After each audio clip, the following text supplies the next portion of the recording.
The pH scale is important when looking at the strengths of acids or bases based on the concentration of water. It is designed numerically from 0 to 14, 0 being a strong acid and 14 being a strong base. In the middle is 7, which is neutral. Anything beyond 14 is considered to be a superbase, and anything less than 0 is a superacid. When determining an acid, you look to see if the concentration of hydrogen is bigger than the concentration of the hydroxide. The chemical is a base when the concentration of the hydroxide is bigger than the concentration of the hydrogen. A chemical is neutral when the concentration of hydrogen and the concentration of hydroxide are both equal. There are a few things that define strong acids and bases. These include the percentage ionization is bigger than 99%, both strong acids and bases ionize completely in water, monoprotic acids have one proton to donate, whereas monoprotic bases have only one hydroxide ion to react. Diprotic acids have 2 protons and diprotic bases have 2 hydroxide ions. Finally, triprotic acids have 3 protons and triprotic bases have 3 hydroxide ions. There are some key formulas for calculating the pH of strong acids and bases. Strong acids have 2 formulas, one utilizing Kw, which is the equilibrium log constant for water, and the other uses the log of hydrogen.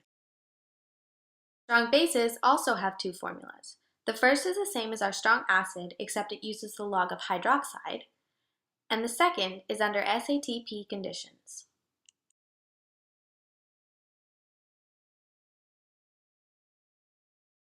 If 12.5 milliliters of hydrobromic acid with a concentration of 0.05 moles per liter was combined with enough water to make 2 liters of solution, what was the pH?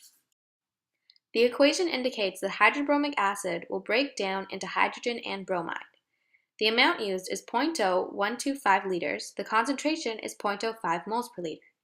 In order to determine the final concentration, we use the initial concentration divided by the initial amount, and then divide that by 2 because of the 2 liters of water, which gives us the final answer.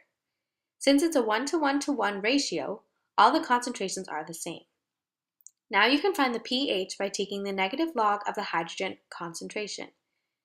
This will give you a pH of approximately 3.505. Here we're finding the pOH from a strong acid. The equation written indicates that hydrochloric acid will give you hydrogen and chlorine. The concentration of the hydrochloric acid is 0.05, and it's a 1:1:1 ratio, making the concentration of hydrogen and chlorine also 0.05. Then you find the pH as the same as in the first example. Once you have the pH, you use the equation pH plus pOH equal to 14. You then sub in your number for pH and do the isolation of pOH. And that will give you a number of 12.69897, which you will round to 3 sig-digs, which makes your pOH 12.7.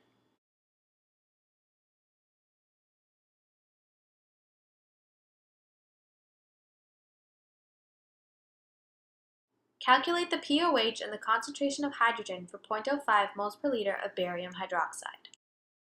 Here we're finding the pOH and concentration of hydrogen of a strong base. You start with 0.05 moles per liter of barium hydroxide. So to find the pH, you have to write out your equation. Then, because this is a 1:1:2 ratio, the concentration of the hydroxide is 2 times 0.05, making it 0.1. You can now find the concentration of the hydrogen by using this equation. You then fill in your hydroxide number and solve for the concentration of hydrogen. This gives you 1 times 10 to the negative 13 moles per liter as the hydrogen concentration. Now for finding the pOH, you use the same equation as you would for finding the pH. You fill in your numbers and solve. Based on the calculations, our hydrogen concentration is 1 times 10 to the power of negative 13 moles per liter, and the pOH of barium hydroxide is 1.